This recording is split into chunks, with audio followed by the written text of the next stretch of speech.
Hey everybody, Cliff Ford here, and today I'm doing a video on Dragon. Yes, surprising enough, I'm not doing a video on Carrot, I'm not doing a video on Yamato, I'm not doing a video on any female character, but I probably will be mentioning some female characters in this video, obviously. But yes, I'm not going to be doing a video about them. Please don't cry. I know a lot of people were hoping my next video would be on like something like Carrot and Yamato, especially Carrot, because Carrot seems to be my most popular character that I've talked about. It seems to be getting one. It's like every time I do a Carrot video, that's the one that's getting the most attention, and I feel like it's because, well, you know, with Carrot fans out there and like Carrot not getting a proper goodbye, people who are still big Carrot fans, like even if they can't see her, as long as they can hear people still talk about her constantly, I feel like it still keeps them like it still keeps them there. It still keeps them holding on for hope. But I will be doing more Carrot videos later. But today is going to be a video about, you know, the father of Monkey D. Luffy himself. So yes, the one, the only Dragon. Again, no, that's the wrong Dragon. Try again. No, again, that is the wrong Dragon. Seriously, what is the future me doing later editing this video, putting up the wrong Dragon?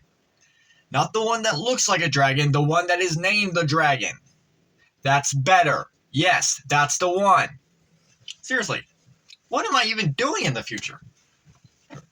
Okay, let's get down to business, shall we? Alright, so what exactly is this video about, alright? Well, what I'm going to be doing in this video is basically discussing the possibilities and ideas of what I might actually think what Dragon's actual Devil Fruit might be. Now, keep in mind, nothing has actually been confirmed that Dragon actually has a Devil Fruit. I mean, for all we know, that everything that Oda has given us of, like, the things that Dragon can do, for all we know, it might be a new form of Haki that we never even realized until this very moment. If that's what Oda chooses to do, then that's how it should be. However, I don't think that's necessarily the case, and to be honest, I do actually think that it's actually more of a Devil Fruit rather than it being some new form of Haki, okay? So I'm going to stick to more of the Devil Fruit line just like everybody else because it just makes more sense, okay? Now, let's get into this for real, okay? Alright, now, I should go over and explain like how exactly we can come to understand like what we can look for in Dragon's abilities, okay? So let's start from where we actually first meet Dragon, okay? So back in the East Blue arc, right? So we're going way back, all right? We're going back before the beginning, right? We're going way back, okay? Maybe not. Okay, wait, hold on, all right? If you're planning on going over 800 or 900 years back, you're going a little bit too far, all right? Back it up. Stop, okay? Let's just let's rewind the clock a little forward, all right? We're just going to go back at least 2 years around that time, all right? At least good 2 years, okay? There you go, right? That's how far we need to go back, okay? So before the Straw Hats entered the Grand Line, right? And at the time, after Orlong was defeated and stuff like that, and they freed Nami from her village, and they freed Nami and her village. Sorry about that. The Straw Hats basically made a stop in Log Town, all right? Log Town is the place where Goldie Roger was born and was also executed, right? But that's not the main topic of the video, okay? Now, when the Straw Hats were in Log Town, Luffy was up against two primary, he was up against two primary situations during his trip there, okay? One was out of his league, and another one was below him in his league, right? So one was more of a serious tone, the other one was more of a gag one, really, okay? Now, what really came into interesting concept here and what really played out is that we do get to meet the leader of the Revolutionary Army, okay? Now, at the time when Dragon was introduced, we did not actually know who he was or anything about him, okay? All we knew is at the time that he saved Luffy's life, all right? So one good moment would be when Luffy was facing up against Smoker and stuff like that, all right? Now keep in mind, Luffy did not know Haki, all right? So his punches weren't able to lay a hit on Smoker, okay? Because Smoker had the ability of the Moku Moku no Mi, and which allows him to turn his body into basically smoke, okay? And he couldn't touch him unless he actually knew Haki, okay? But at the time, Luffy didn't know Haki. So Dragon stepped in to help his son, all right? Now, Luffy never actually got to meet his father, right? Luffy never even met his father, right? He didn't find out about him until like somewhat months later when his grandpa had told him who his father was, and Luffy didn't even realize that his dad was this big shot, right? He for all he knew, that his dad didn't even exist, all right? So yes. However, during the moment, when Dragon saves Luffy from Smoker is when we actually get an understanding of what Dragon's abilities are, and they seem to be weather related to some extent. All right. For instance, all right. So basically, start off with some of the things that Dragon's done around these weather abilities, right? An example would be a heavy gust of wind that just comes out of nowhere, and this gust of wind is powerful enough to literally like blow buildings and like literally knock them down, right? That's how powerful this wind is, right? Enough to literally break buildings and literally just blow you away thousands and thousands of miles away, all right? It is insane how powerful that gust of wind is. He can literally summon lightning bolts out of nowhere, okay? And Nami, who is an expert in weather phenomena, she was able to like notice and see that when she saw these clouds coming in, like these weren't normal clouds. Like something like there is something up, right? There is like a really bad storm coming. We need to hurry and get out of here. So because of this, we can all assume that most likely Dragon's abilities has something to do with the weather, okay? Now, when Dragon was first introduced, I think a lot of people were more in tone to believe that Dragon had like a Logia type ability, probably more like a wind or air type Logia, or maybe he can turn into some kind of a cloud. Which, in my opinion, it still works. I mean, I don't have a problem with Dragon being a Logia type, all right? And keep in mind that now in the series, so I should say this, you know, when Luffy, like, all right, so when Logias were introduced, like, they were given a whole new level to the point like it almost seemed like it was impossible to defeat them unless you didn't know Haki, okay? Which is probably explains why Oda had to actually add in Haki to make it easier for the main character to defeat these characters, because he already like set up a lot of problems that if he could not find a way to defeat these guys, then how is Luffy ever going to face up against them? Which put in a whole bunch of problems. And with Luffy finally knowing Haki, he has a better chance of actually going up against these guys who can turn into Logia, which are almost impossible to touch or hit because of these abilities that they have. And when Dragon was introduced, at the time when Logias were seen to be more powerful and most obvious, a lot of people were going with Logia as being the main primary of Dragon's ability, okay? And to be honest, I was on that train too, right? I literally thought they could be Logia, and keep in mind, it could still technically be Logia, right?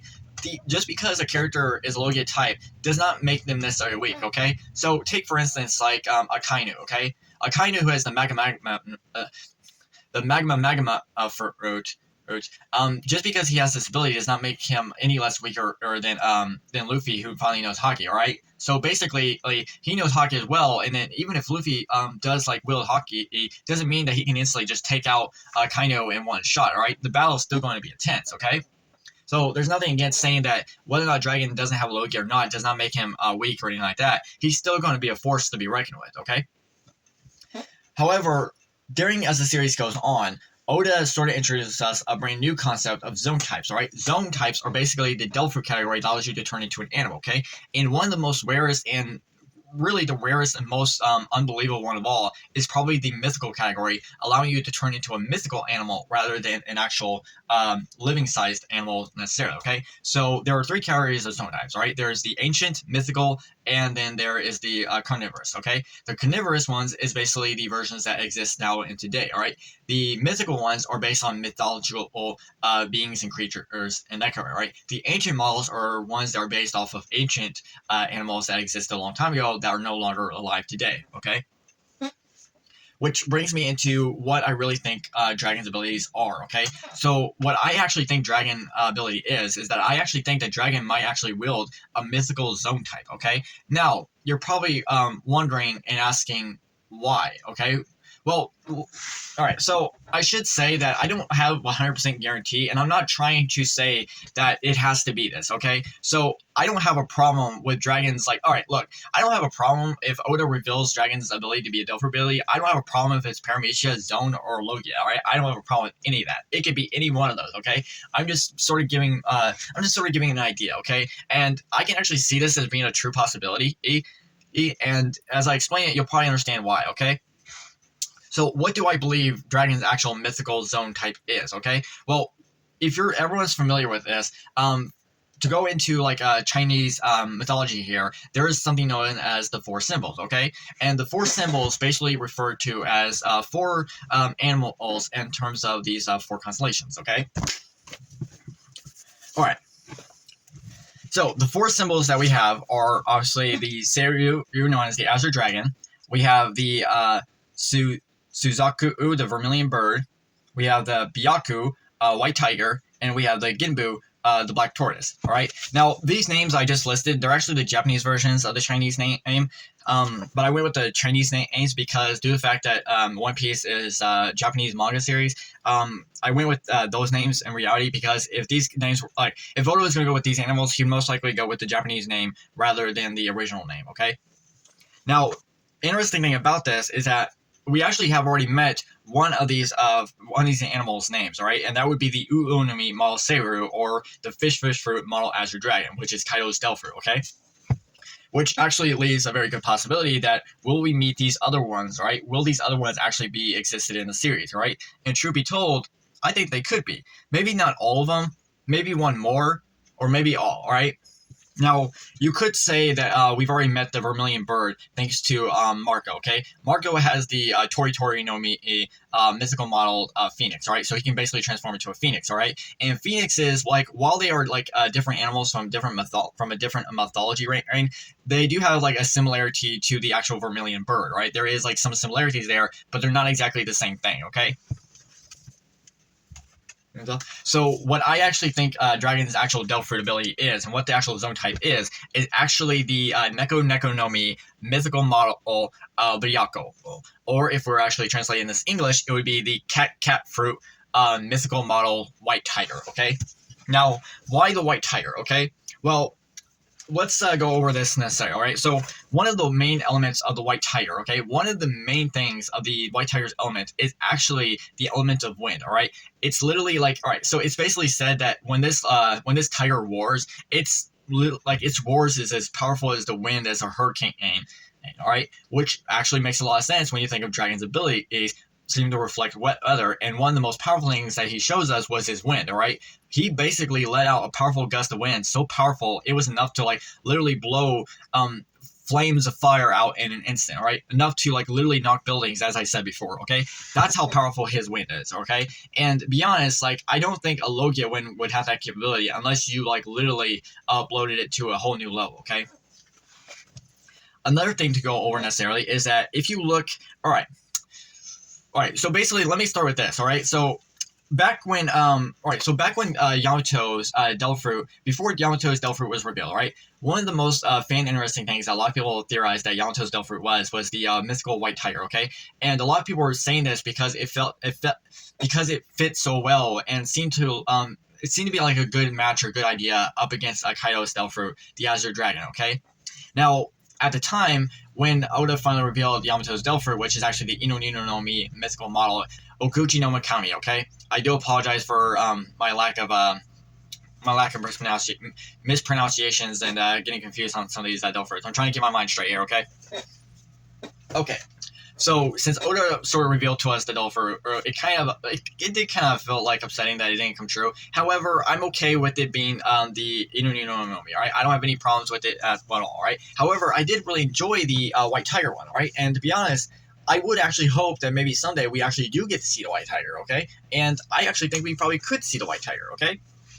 Now, to continue on with something even more interesting thing about here is that a lot of times in Chinese art, the Azure Dragon and the mythical White Tiger there are sort of like, all right, so in Chinese art, the Azure Dragon and White Tiger that appear together it's an interesting thing to point out here that it's said that the White Tiger often appears with the dragon. The White Tiger symbolizes power and army, and that the White Tiger basically is sort of like a symbol for a flag that commands the army. Now, this is something interesting here because we do know that Dragon is the leader of the Revolutionary Army, okay? Now, on the Revolutionary Army's flags, it's actually a dragon, not a white tiger, okay?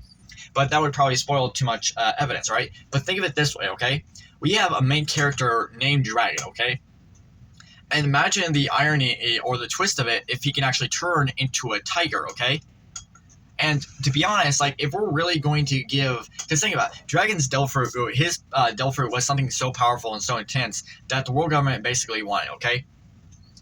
And if we're really, like, going to think of the White Tiger ability, did it make a lot of sense for it to, like, go to Yamato necessarily, all right? Probably not, all right? I feel like that Devil Fruit would have to be in a much higher level and more beyond insane category, that it would have to be given someone who can, like, literally someone who you literally have to question, like, how powerful are they? All right, when are we actually going to see them? And be honest, Dragon is one of these mini characters that actually fit this possibility, which is actually why I think it makes a lot of sense for Dragon to actually have the mythical white tiger Delphoid. Okay. Now, I've actually heard some people suggest that this Delphoid could be good for Nami, and to be honest, like, I can actually see that, alright? I will make a Nami video pretty soon and other short videos about, the idea of, like, what Delphoids they would be. I'll be listing off some fan theories I've seen, the ones that Oda revealed, and also explain, like, how these are good fits for them, okay? But that will be a completely separate video later, so you'll have to wait for those. But, yeah, so what I basically think here is that I actually think it could be possible that when we actually do see Dragon in action, it will reveal that he actually has the Cat for mythical model White Tiger. Could I be wrong? I could totally be wrong, right? I'm not here to like place bets or anything or like literally say without any evidence that I have evidence, I know what it is. No, right? I'm just simply just giving an idea, just speaking out loud, just something like that. Okay, that's all I'm doing. Right? Yes, that's pretty much all I got for Dragon in this video. Nothing else to really go over, or I think I talked about the majority of things to go over on it. There are probably other things as well. And hey, for all we know, maybe Oda can be a little inspiring of the dragon itself by making it more of like a clouded, all right? So maybe make it like instead of actually looking like an actual tiger, maybe it'll look more like a cloud itself, all right? Maybe it'll look more like a clouded tiger, right? Which might actually be a reference to a clouded leopard, okay? That could be possible. I mean, it really could. I mean, Oda always like takes inspiration from things, but always tries to change it up a bit for his own benefit. So hey, do I have a problem with it being the white tiger? No, I don't. Would I actually like it to be the white tiger? I think I would like it to be the white tiger, right? And who knows? We don't actually know. We'll have to wait to see, and now all we have to do is wait to see, okay? So I'm repeating myself. I do apologize for that, okay? So, yes, that's all I got for the video, right? So, hey, thank you so much for joining me for today's video. I really appreciate it, all right? If you enjoyed what I had to offer, enjoyed anything I had to say, please let me know by smashing that like button, all right? And I can also know if you subscribe to the channel, all right? Hey, you don't know what I can know? Leave a comment down below. That's how I know, alright? Hit notification bells. Again, keep coming back for another video, alright? Seriously, that's how I know, alright? Anytime you watch this video and you enjoy so much, you move on and you see a new video, alright? And you keep liking that one and you subscribe, you like. Well, technically you only need to subscribe once, but you keep liking, you commenting, you do all that, okay? Hey, you know the gist of it. Bye-bye.